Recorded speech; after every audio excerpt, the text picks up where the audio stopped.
My guest today has raised millions of dollars of private money. So, what a great match here to have my guest here on the show, Raising Private Money. A little bit of his background: he's an international speaker. He has spent over 4,000 hours on stages, and he's helped more than 15,000 people all across the United States and 5 countries around the globe, helping people just like you raise money and get all plugged into digital marketing. He's also an Amazon best-selling author, and he's been personally responsible for helping entrepreneurs, literally thousands of them, generate millions of dollars in profits. He's been featured on some of the top name podcasts, over 50 of them. He's a founding member of the Forbes Real Estate Council, providing direction and information in the real estate space for all Forbes readers. On top of that, he's been published and featured on ABC, CBS, Fox, and NBC. Now, in addition, as I mentioned, to private money, he is an expert in all things digital marketing. In just a moment, you're going to meet my special guest, Bob McIntosh, right after this. If you're a real estate investor and are wondering how to raise and leverage private money to make more profit on every deal, then you're in the right place. On Raising Private Money, we'll speak with new and seasoned investors to dissect their deals and extract the best tips and strategies to help you get the money, because the money comes first. Now here's your host, Jay Conner.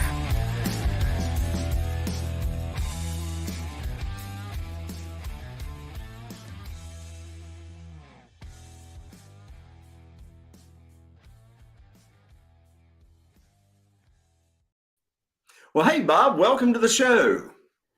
Thanks so much for having me, Jay. I truly appreciate being here. And for everyone watching and listening, thanks for tuning in. I know your time is important, so I appreciate it. Absolutely. Bob, before we went live here on the show, you and I were talking for a little bit, and you said something that just really piqued my interest and got my attention. And I want you to explain what you meant when you said digital marketing and raising money sort of all goes hand in hand. What do you mean by that? And I guess a good place to start is, what is digital marketing? Yeah. So let's framework some terminology so just so we're all on the same page. For me, at least, I consider digital marketing to be everything and anything digital. So that could be social media, your website, could be, your CRM that you're using, anything that operates on a computer, more or less, which is a lot of what we do as investors, kind of falls into that digital marketing space. Now, in the marketing portion, obviously, we're talking about reaching out to folks, connecting with people, finding out what they need and how we can help them, whether it be raising money, doing deals, whatever it might be. So that's sort of how I would define digital marketing. Now, the thing that I found, and just to give context, right? So at this point in time, been doing real estate for a long time. We actually own at this point, because we've been focusing more on rentals, a rental portfolio, probably approaching about $2 million that I've bought with $20,000 out of my own pocket. That's it. All the rest was from private money. And a large chunk of that private money came from people that saw me, hear me speak, do things of that nature. But a lot of it also came from people who found me online. And they found me, they understood, hey, I offer value to them that they didn't know about. And I showed them how they can plug into money, all right, with someone that they trust. Because let's be real, I'm sure your listeners know this. No one's giving you hundreds of thousands of dollars if they don't trust you. And basically said, hey, look, how do I build that trust online so that more people can find me, more people know who I am, I build more trust, and then ultimately, like I said, helps me build more private lenders. Would you say that you've raised more private money from people that you didn't know? They weren't like, connections you already had, and most of that private money came from people finding you online? I would say most of our money, probably over 90%, has come from people who didn't know me. And what I mean by that is didn't know me initially, like not family members or friends or coworkers or someone that I had an existing relationship with prior to beginning the relationship of becoming a private money lender with them. I would say that's probably the case for most of them. And then most of them have found us, I would say online. I would say not necessarily. I want to be fair. I would say half of them know me from someplace, but know me from online in that place. So what I mean by that is it could be a group that we're part of on Facebook, or it could be, a coaching program, for example, that they saw me or they met me at a virtual event online, or things of that nature. So when I say, I'm kind of counting that in there as well. Gotcha. Yeah, I've been raising private money myself for my single family house deals since 2009. Interestingly enough, I haven't done any of it through digital marketing. So this is a really interesting conversation that you and I can have here, Bob. All of my raising has been through networking and connections of people, and starting with my own network, and then, broadening out from there. So if someone, from your own experience, if someone had never raised private money online, what are some steps and advice you would give as to how someone could start what I call getting the word out there and letting people know that you work with private lenders and thus and so? Yeah, that's a great question. So prior to getting the word out there that you're doing this, I want to be very clear. There's a couple of things that are a little bit different online and raising it versus in person. Because in person, we get that physical handshake. We have that rapport that we can build. We see everyone's body language as we're conversing with them. So we get a lot of those details. When it comes to doing this online, we lose a lot of that same functionality, right? We don't have those inputs to gather and build a library of trust with someone on. And so how do we before you ever start raising money online? I think a couple of things have to be absolutely true. This is not to say that you 100% have to do these, but I'm going to promise you your conversations will be easier, quicker, and you'll raise more money if you do these things first. Number one, you've got to have a great website. I don't care who you are, what you do, because the first thing that someone's going to do when they say, oh, you do lending, I want to learn more about that, where are they going to go? They're going to go to your website. So if your website looks like crap, or you don't have one at all, you're losing out on that potential lead. Number two is you've got to show yourself to be someone of authority on social. And I don't necessarily mean that you have to have millions of followers and all of this stuff, but be posting on a regular basis, talk about the things, show up and be active on these social networks. Again, not required, but it's going to help your potential, deals with PMLs become easier, faster, and raise more. Is have a great system for follow-up, because what I found is that it takes like a higher quantity of interactions to close someone from online than it does in person, right? It might be 3, 4, 5 conversations before I get them to a verbal yes, when they know nothing about me and they're just cold person coming in online. And so we use our CRM, for example, to do that. So I can track every person, where they are and how many conversations I've had, the notes that I have on them. So that way, when I hop back on that next conversation with them, we're going to close a little bit easier. Now, when you do all those things to start with, as a back end to building yourself and your presence, you're going to find every conversation and being out there a whole lot easier. Then as far as actually finding the right people, we could talk about that for a long time. I really believe LinkedIn is an untapped resource right now in finding lenders. And I can dive into that more if you want me to. I'll kind of let you lead the conversation here, but have those back-end pieces first, then use social media to start reaching out and find the right kinds of people. So to recap, what you're saying, your advice is to really build credibility and trust, which, as you said, is more challenging online than we are, face to face in person. You got to have a fantastic website, right? You got to be active, posting on social media. And thirdly, not a do it when you think about it, but a systemized process on follow-up with these potential private lenders. Let's unpack each 3 of those for a little bit. Let's go back to the website. What are some key elements of having a fantastic website that makes a website fantastic? Yeah. Versus a crap website. 100%. Yeah. I always look, when we look at a website and what makes a great website, right? So a couple of things come to mind. First and foremost, think about it kind of like SATs. I don't know if you remember taking those or not, but boy, do I remember taking SATs. Yeah. I'm surprised I got admitted into any college. Right. Well, so do you remember? So when you took the test, you had to, if you put your name on the paper and you didn't answer any questions, you got kind of a baseline score. But if you answered all the questions wrong, you actually did worse than if you didn't answer any of the questions at all. Websites are kind of like that, right? Like if we have nothing at all, it's actually better than having a bad website, because now they're judging us versus just, oh, they just don't have a website, right? There's nothing for us to judge. So what makes a great website? A couple of things, in my opinion. Number one, design. Right now, if you look at the stats, on average, 96% of people are judging you solely on the design of your website.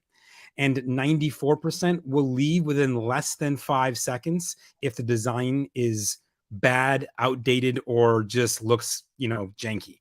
And so what does that, mean? Well, I'm not going to dive into all the specific elements of good design, but you'll know it when you see it, right? Like when you go to a website today, you look and you go, right? Like if that's the feeling when they come to your website, probably not very good, right? So that's number one. Number two is going to be communication of the information. This is the next most critical piece. Help them find what they want when they come to the site to look for you as quickly and as easily as possible. What that means is don't bury your stuff 8 menus deep, especially for lenders. Don't make it difficult for them to find you. Like make it clear. Here's who I am. Here's what I do, and here's how I do it. If I can do those things and wrap in your story, ideally, one of the best ways I found to do that, and this is something that we do with all the sites that we design for any of our clients, is we use the story brand framework by Donald Miller. And if you just Google it, there's a free piece for the website, at least. It kind of walks you through how to build your website to tell your story. That's going to help you guys a whole lot better, because guess what? No one wants to lend to you unless they know who your story is, and they feel like they can either resonate with your story, or your story builds trust in your ability for you to pay them back. So those two things right there are going to help you stand apart from 90% of other bad or crappy websites out there. And you mentioned just a second ago that your company actually does design websites, right? So how about go ahead and share your company or name and how people can get in touch with your company and with you in case anybody's got to jump off early. Yeah. So best way you can find me, again, my name is Bob McIntosh, McIntosh. And there's my link right there, go3dc.com. Our company is called 3 Degrees Consulting, hence go3dc.com/Bob McIntosh. If you go to that link, you'll be able to connect me on any of my socials. It also has my contact card. You can download me, text me, email me, every way except for maybe smoke signals, just because I may not see them traveling. But other than that, you can reach out to me that way, and I'll be happy to show you what we can do for you.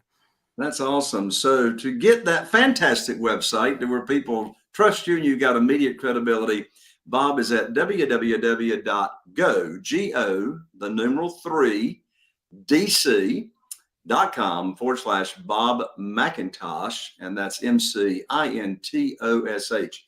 Now, the second element that you said was critical on building that credibility with potential private lenders is being active on social media. What advice can you share on what to do on social media, how often to do it, what kinds of things to post to where people immediately would want to be engaged with you and curiosity is driven up?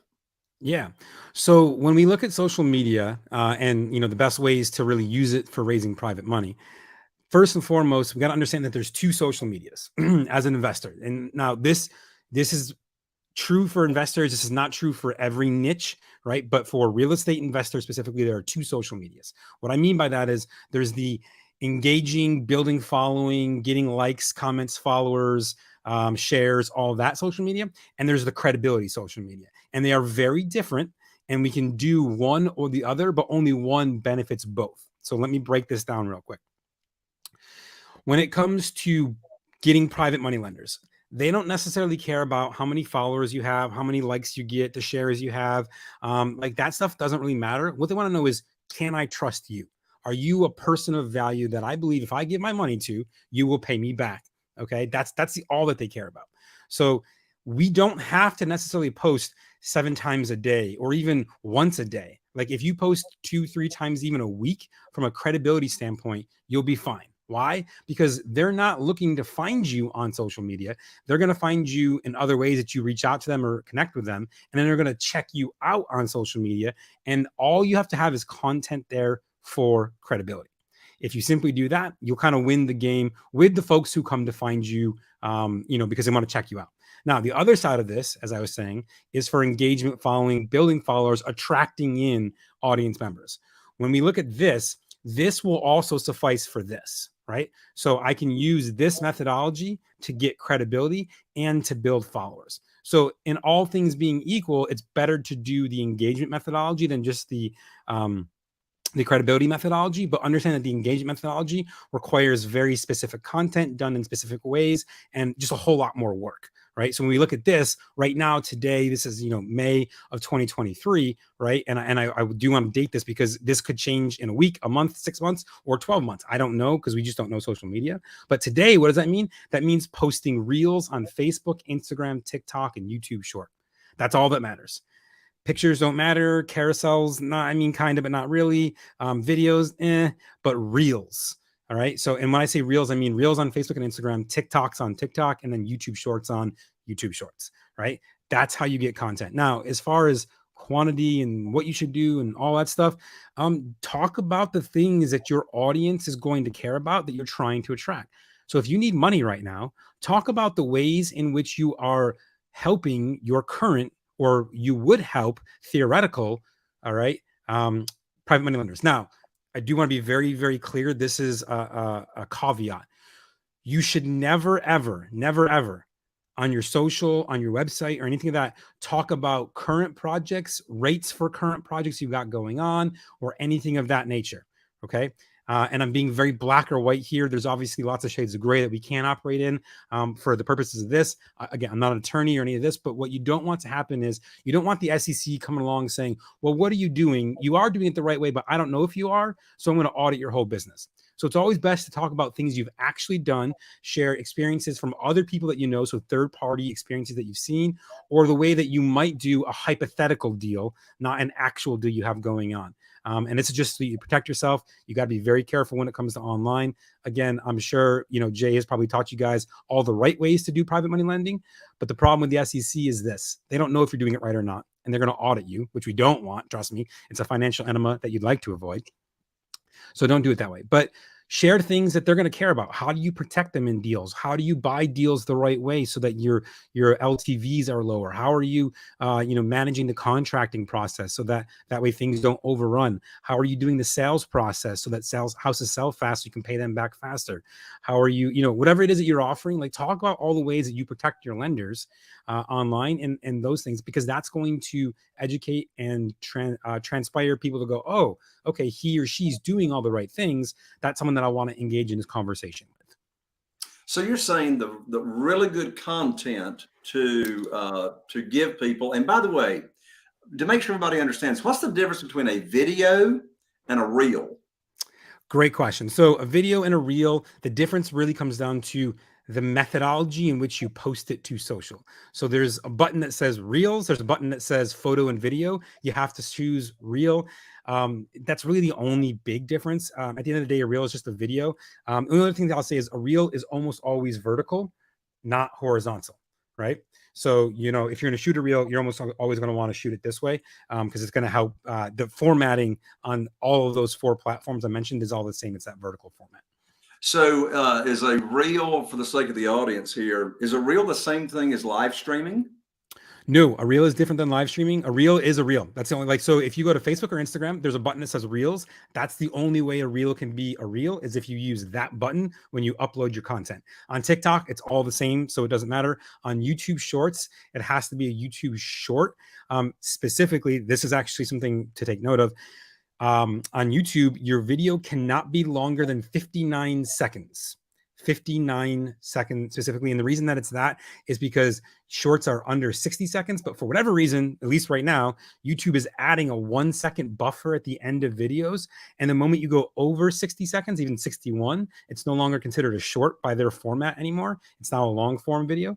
And so 59 seconds maximum upload time.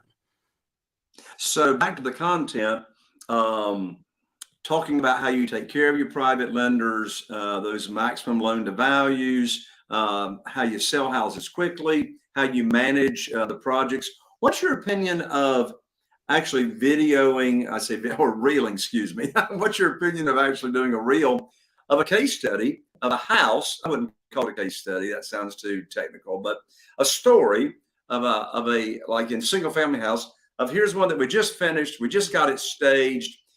It was all funded with private money. You're not talking rates. You're not talking about it.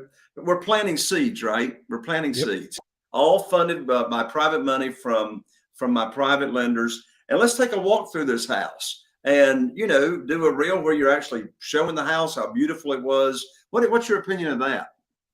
Yeah, I think that's a great methodology. You can certainly talk about that.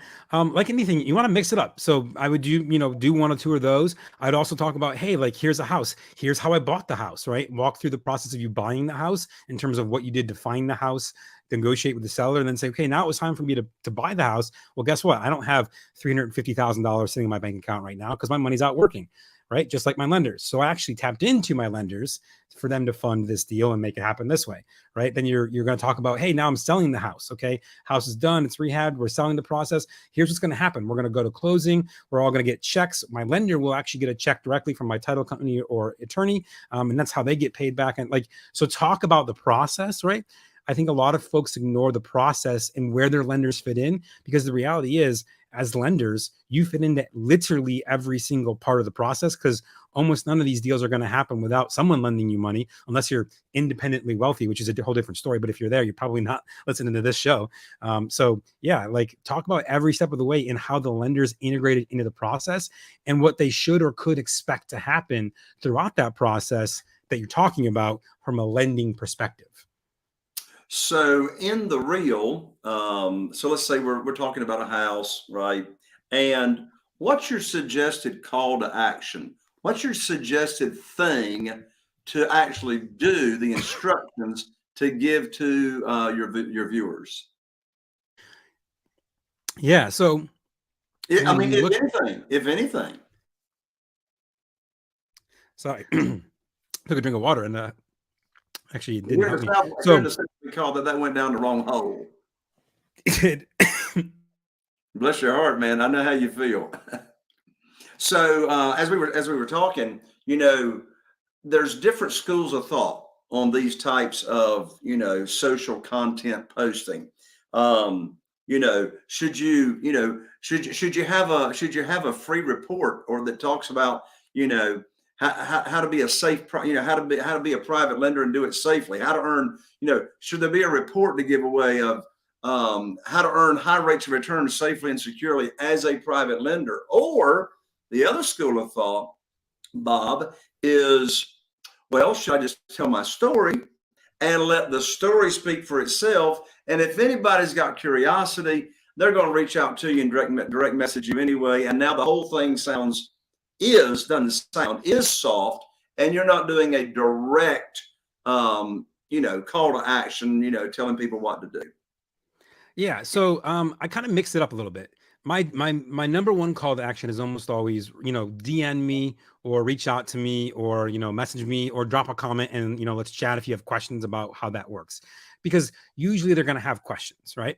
And usually those questions, they're always the same 10 to 15 questions that most everyone has when they get started, because it's, it's the most common questions. That's why we do it there. So I usually start there. Now, what I'll do sometimes is mix in a direct call to action. And if I have a free report about it, yes, I will send them there. What I like to do is on my website, my fantastic website, I always have a page for lenders. Now, on that page for lenders, I'm going to do a couple of things that I believe are important to success in this process. First and foremost, I don't generally gate information. And what I mean by that is I don't ask for an opt-in in this case. And the reason is that when it comes to someone who wants to lend me a bunch of money, I don't want to make the process difficult, number one. Number two, there's a lot of folks who want to borrow money from a potential private money lender.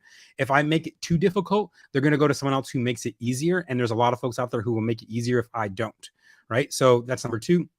And then number three is when I do this, I will give them. So for example, I might give them a whole credibility packet about how private lending works, just like you were talking about, right? But in and throughout that entire packet is going to be ways for them to contact me, reach out to me, get their information somehow into my CRM so I can start following up with them and reach out to them and have that conversation. I find that tends to work best simply because when it comes to someone parting with hundreds of thousands of dollars that they've worked hard to earn, right? It's online at least, right? the barrier of trust is very high, right? They don't have a lot of trust in who I am yet. So the more and easier I can break that down by just giving them as much information as possible up front, the more likely they are to reach back out to me and say, oh, interesting, what about this? Or what about that? And then have that conversation. And everything, even in my document, all that is all directed towards shoot me a text, give me a call, email me here, just reach out to me and let's have a conversation. And I do that for a couple of reasons. Number one, I do honestly believe it just works the best way for successful results. But number two, when all of my communication is in that way, what I am doing is I am pushing off the SEC by saying, look, I'm trying to establish a relationship with this person first before we talk about anything. So it puts me better, more in the the white zone versus black zone when it comes to that. But again, the most important thing is I just think it seems to work best for me in terms of getting more people on board as potential private lenders. Perfect. Speaking of free reports, Bob, I got one right here. And this is my ebook, downloadable. It's called 7 Reasons Why Private Money Will Skyrocket Your Real Estate Business and Help You Build Incredible Wealth. If you want to get on the fast track to raising a lot of private money, the way Bob and I are talking about it here on the show, you can download this ebook at www.jayconner with an ER, JAYCONNER.com/money guide to get on the fast track to getting private money. That's Jay Conner, JAYCONNER.com/money guide for the fast track to private money. So Bob, you said the 3 critical elements on being on point with your digital marketing is the website, and then we got social media posting that we just talked about. And then you said a phenomenal, on purpose, intentional, well thought out follow-up system. And I say it all the time. I don't care if it's private money or sellers that you're negotiating with to buy their houses. And you've heard it 1,000 times too, Bob. The money is in the follow-up. The private money is in the follow-up. The profit on a single family house or a commercial deal is in the follow-up. So share with us, Bob, what's some advice you can give from your own experience on what does your follow-up system look like in the context of private money and private lenders? Great question. So when we look at the follow-up system for private money lenders, there's a couple of things that I think are critically important. The first is to understand your private money flow. So for me, and what I mean by that is, I'm going to have an initial conversation. I'm usually going to have, and that's just, hey, this is what it is. Is that even of interest, right? Like, are you even like, are you, we'll pre-qualify them. Do you have money to lend? Can I show you how to tap into money? Is this something that sounds interesting? And for some folks, they're going to say yes, they'll move forward in the flow. For some folks, they're going to say no. And I say, great. Thank you for not wasting my time any further. I don't actually say that, by the way, but you got to like, I don't want to waste any time with people who aren't interested. If they're not going to lend to me at all, they don't need to move forward in the flow. So number 2 is going to be, okay, great.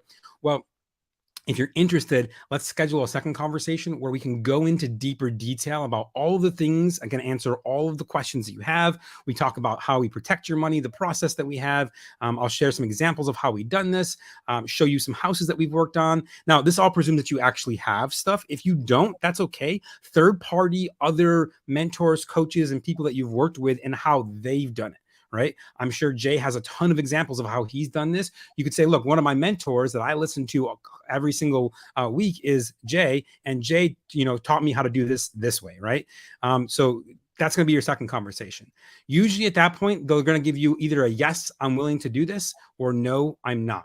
If the answer is no, I usually move them into a long-term follow-up, because maybe just no today, right? Maybe they don't have the money in right now. Maybe they're, still skeptical. They want to, get to know you a little bit better. Who knows what it is. So usually if they've gone through the deeper presentation and it's a no for now, not a no forever. All right. Now, if they say yes, now they've moved to me, what I call in our sequence, in our pipeline, a committed to fund. Right. So, hey, I will give you money for the next deal that you have that makes sense for them. And so now what will happen is, for us, for example, every time I get a new deal in that I need money for, I've got an entire list of people who have said, yes, I want to fund a deal. I'm going to email that group first. And it's usually going to be a first come, first serve. Who's got the money to lend now and get that deal going? And then, obviously we work from there. And then from that point forward, it's okay. If they say yes to that, we'll work them through the process like we normally would and stay in communication. Now, here's the critical component though.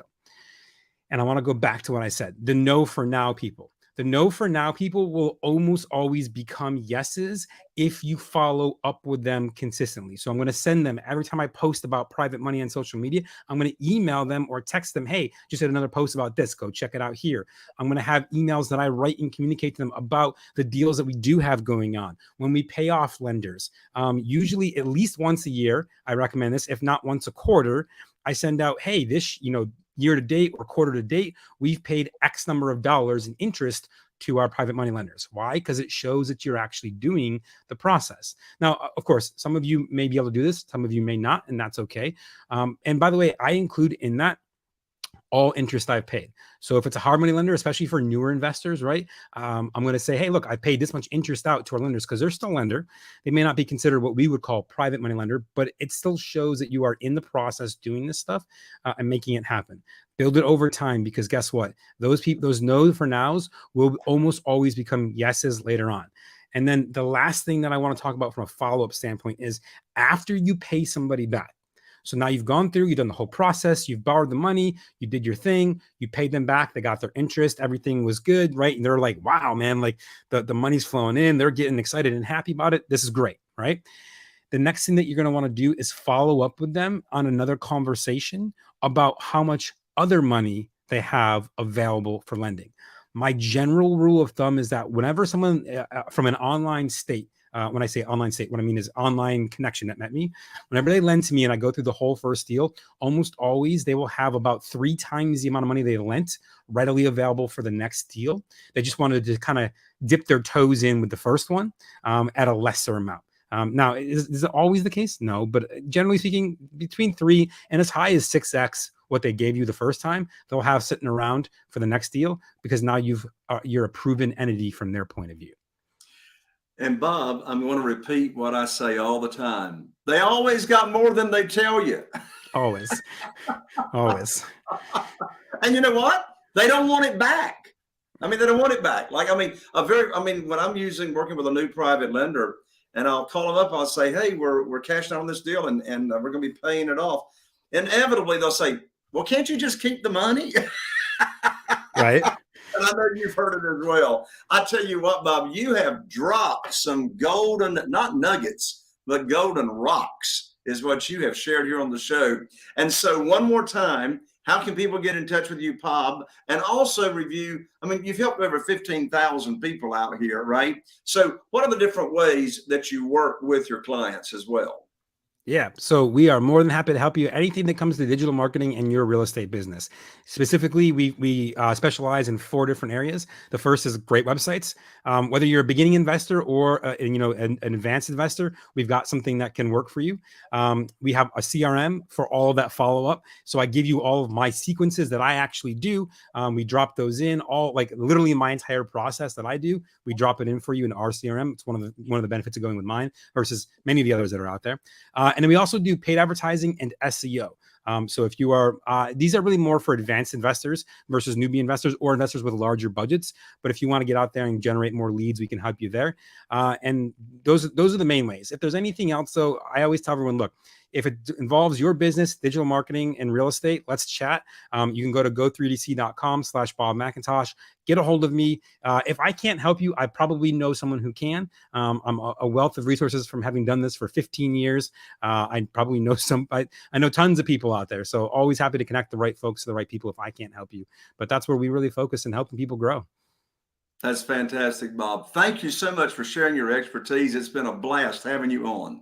I appreciate it. And for all of you guys listening or watching, thank you for your time. It's the most valuable thing you can give, and I don't take it lightly. Absolutely. Well, there you have it, my friend. Another fantastic episode of Raising Private Money.